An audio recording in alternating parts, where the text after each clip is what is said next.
ఇప్పుడు కాలంలో మనుషుల తీరు. ఎదుటి మనిషిని ఏదో ఒకటి అనడం ఒక పనిగా పెట్టుకున్నారు.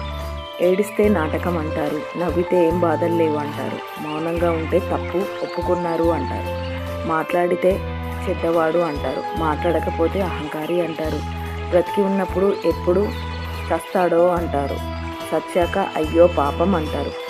నవ్వు ఎలా ఉన్నా అనేవాళ్ళు ఏదో ఒకటి అంటూనే ఉంటారు.